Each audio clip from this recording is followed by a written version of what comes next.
Explain different types of testing in dev environment. Answer.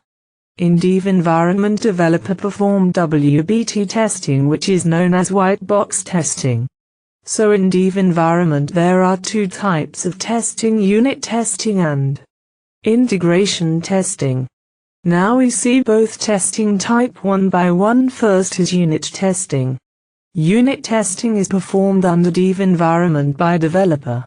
Once developer complete the coding part of user story, they perform unit testing on application. In unit testing, developers check only positive scenario. For example, if there is any mobile tab in application. So developer pass a 10-digit mobile name that field, and check whether it accept or reject. Second is integration testing. Integration testing is also performed by developer under dev environment. Integration will perform by collecting all user story into one module.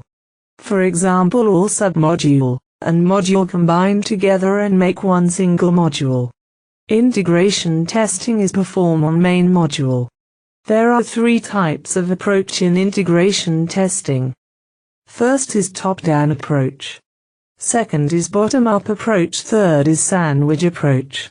Now we see all approaches one by one. First is top-down approach. Top-down approach is one of type of integration testing. If submodules are not available at the time of testing, at that time we use this approach. So if submodules are not available, then we used stub. Stub is nothing but a temporary program created by developers for submodule which is not implemented or available. Stub is prepared by XML, which is nothing but extensible markup language. Second is bottom-up approach. Bottom-up approach is one of type of integration testing. If main modules are not available at the time of testing, at that time we use this approach. So if main modules are not available, then we use driver. Driver is nothing but a temporary program created by developer for mains module, which is not implemented or available.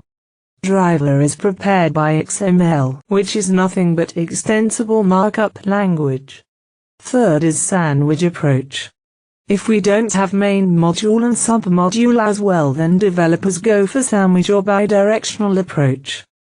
So if main modules and submodules are not available, then we use driver and stub. Driver and stub is prepared by XML, which is nothing but extensible markup language.